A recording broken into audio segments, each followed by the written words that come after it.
नमस्कार दोस्तों, युवाम एकेडमी में आपका स्वागत है। मैं ब्रजेश सर आपका स्वागत करता हूं। कैसे हैं आप लोग? आज हमारा टॉपिक है भाग। जैसा कि हमने पिछले वीडियो में बताया था कि संविधान जिस दिन लागू हुआ था तो उस दिन संविधान में कुल 22 भाग थे। हम लोग एक एक भाग को, एक एक अनुच्छेद को डिफाइन करेंगे और उसको समझेंगे कि किस भाग में, किस अनुच्छेद में क्या कहा गया है। मुझे पूरा विश्वास है कि आप लोग भी समझेंगे। चलिए शुरू करते हैं। भाग एक में विषय है संघ और उसका राज्य क्षेत्र और अनुच्छेद 1 से लेकर 4 तक है। भाग 1 कहता है कि जो हमारे संघ है, राज्य है, उनके विषय को भाग 1 में रखा गया है और अनुच्छेद 1 से 4 तक बांटा गया है। अनुच्छेद 1 कहता है संघ का नाम। कई बार पेपर में आता है कि भारत के अनुच्छेद में भारत का क्या नाम है या अपने देश का क्या नाम है, तो अनुच्छेद 1 में अपने संघ या अपने देश का नाम भारत या इंडिया रखा गया है। इसके अलावा कोई भी नाम अनुच्छेद में नहीं है। अपने देश का नाम भारत या इंडिया होगा तो अनुच्छेद 1 कहता है संघ का नाम। तो संघ का क्या नाम है?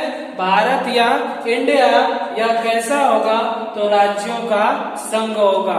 कई राज्यों को मिला करके हमारे संघ का निर्माण होता है। तो अनुच्छेद 1 कहता है संघ का नाम और राज्य क्षेत्र।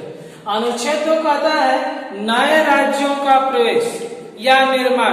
भारत की या अपने देश की संसद नए राज्यों का निर्माण कर सकती है या जो भारत के सीमा के बाहर राज्य हैं उनको भी अपने राज्यों में मिला सकती है। यह अधिकार अनुच्छेद 2 में दिया गया है।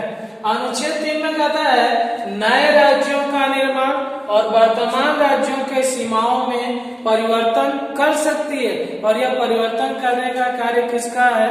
संसद का है। लेकिन इसमें भी कई क्वेश्चन बनते हैं, किसके अनुमोदन पे, किसके प्रस्ताव पे कोई किसी भी नाम में परिवर्तन किया जाता है। तो राष्ट्रपति के प्रस्ताव के आधार पर संसद द्वारा नए राज्यों का निर्माण किया जाता है या वर्तमान राज्यों की सीमाओं में परिवर्तन किया जाता है। और इसमें भी अगर राज्य की सीमाओं में परिवर्तन करना है तो राज्य की विधानमंडल पास करती है और विधानमंडल के पश्चात संसद पास करती है। और ऐसा कभी नहीं हो सकता है कि विधानमंडल के प्रस्ताव के लिए संसद बाध्यकारी है। अर्थात नए राज्य का निर्माण और वर्तमान राज्यों के सीमाओं में परिवर्तन करने का कार्य संसद को है। अनुच्छेद 5 कहता है, नहीं अनुच्छेद 4, अनुच्छेद 4 कहता है पहली अनुसूची और चौथी अनुसूची और अनुच्छेद 2 और अनुच्छेद 3 के अधीन बनाई गई विधियां। इसमें समझना है कि इसका कहने का मतलब क्या है। तो यह कहता है कि अनुच्छेद 2 या अनुच्छेद 3 या तो राज्यों का निर्माण या राज्यों के सीमाओं में परिवर्तन होता है तो पहली अनुसूची और चौथी अनुसूची, पिछले वीडियो में मैंने बताया था, पहली अनुसूची में राज्यों का संघ बताया गया है और चौथी अनुसूची में प्रत्येक राज्यों में केंद्र शासित प्रदेश को बताया गया है। तो यदि अनुच्छेद और अनुच्छेद 3 में परिवर्तन होता है या नए राज्यों में परिवर्तन होता है तो पहली अनुसूची और चौथी अनुसूची में अपने आप परिवर्तन हो जाएगा। यह अनुच्छेद 4 करता है। चलिए अगला भाग देखते हैं, भाग 2। अभी भाग 1 देखा 1 से 4। भाग 2 इसमें विषय है नागरिकता, सिटीजनशिप। भाग 2 में विषय है नागरिकता, सिटीजनशिप और इसमें अनुच्छेद 5 से 11 लिया गया है। अनुच्छेद 5 कहता है संविधान के प्रारंभ पर नागरिकता, यानी भारत का संविधान या भारत का जो भी नियम है नागरिकता देने का, तो संविधान के आधार पर ही नागरिकता आपको दी जाएगी। अब इसमें भी क्वेश्चन आता है कि भारत की नागरिकता कैसी है, तो भारत की नागरिकता एकल नागरिकता है। एकल नागरिकता का प्रावधान कहाँ से लिया गया है, तो हमने बताया था कि वो ब्रिटेन से लिया गया था।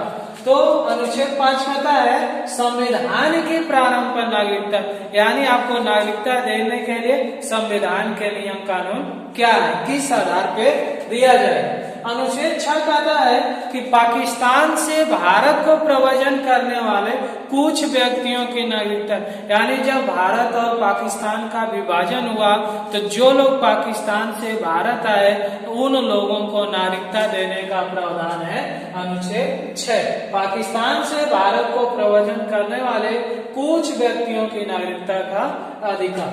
अनुच्छेद 7 कहता है पाकिस्तान को प्रव्रजन करने वाले, यानी बंटवारा हुआ, जो लोग पाकिस्तान चले गए अगर कुछ समय के बाद अगर वो पुनः भारत में आना चाहते हैं तो उन लोगों को भी नागरिकता दी जाना चाहिए, यानी पाकिस्तान को प्रव्रजन करने वाले कुछ व्यक्तियों की नागरिकता।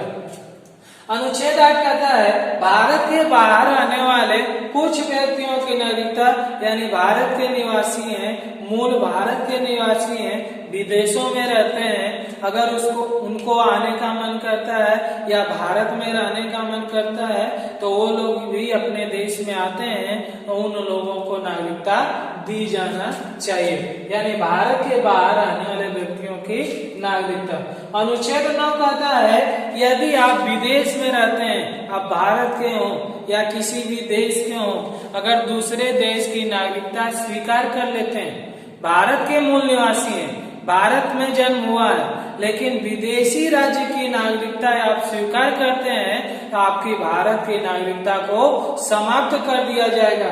यानी अनुच्छेद 9 कहता है विदेशी राज्य की नागरिकता स्वीकार करने पर भारत की नागरिकता न होना।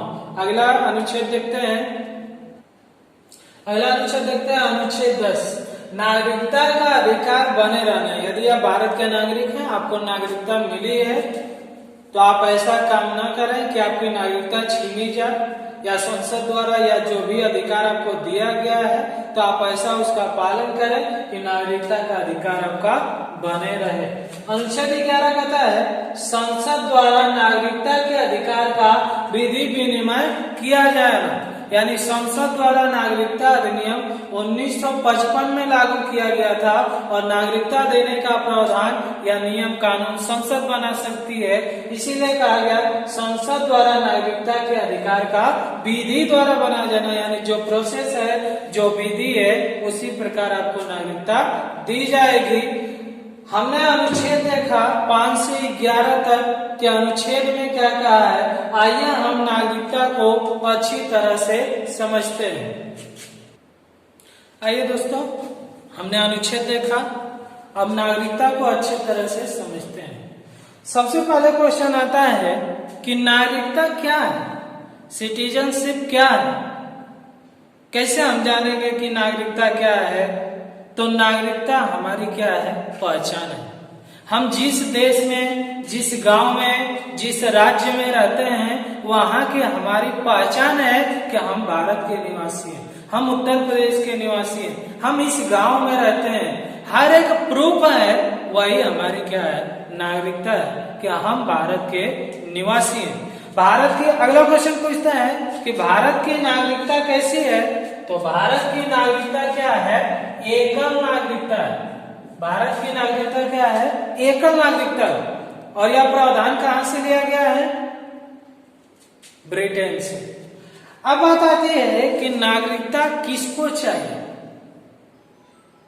किसको नागरिकता चाहिए। तो वे लोग हैं जो भारत में रहते हैं, यानी जो भारत में रहते हैं उनको नागरिकता चाहिए। दूसरा कहता है शरणार्थी। शरणार्थी का मतलब होता है जो दूसरे देश से आकर भारत में रहना चाहते हैं या भारत में शरण लिए हैं, तो उनको भी नागरिकता दी जाना चाहिए।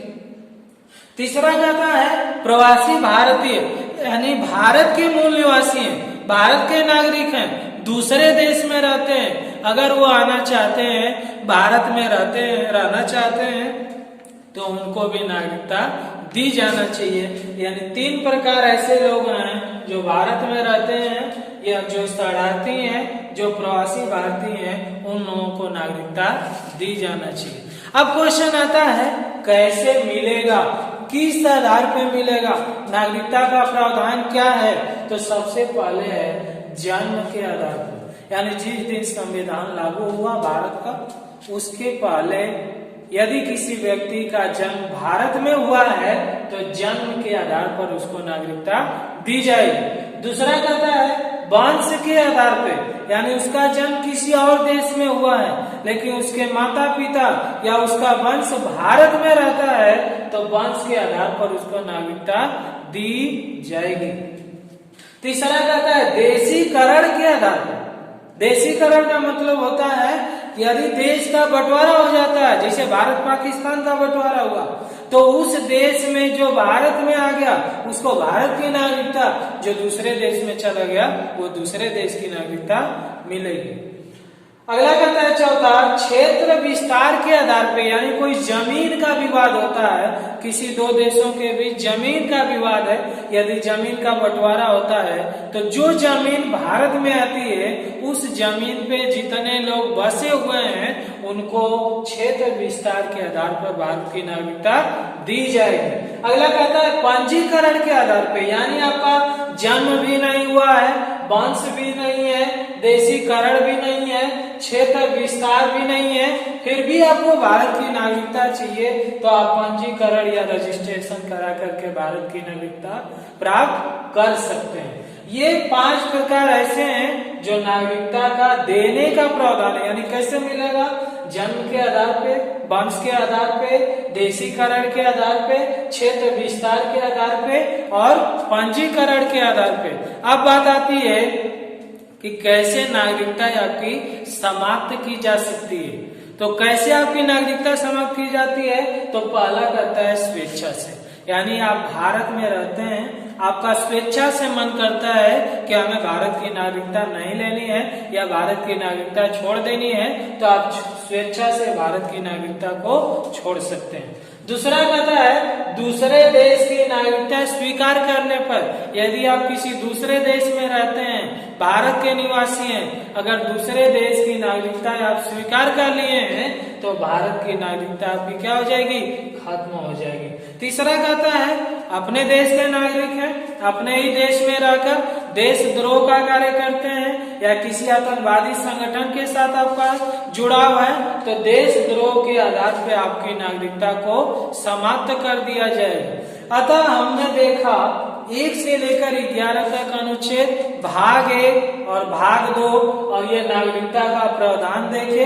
क्या अनुच्छेद कहता है, किसको नागरिकता दी जाना चाहिए, किस आधार पे मिलता है और कैसे समाप्त किया जा सकता है। हम लोगों ने आज भाग 1 और भाग 2 पढ़ा। मुझे पूरा विश्वास है कि आप वीडियो को देखेंगे तो आपकी नागरिकता एकदम सही से याद हो जाएगा और पेपर के लिए आपको कोई प्रॉब्लम नहीं होगा।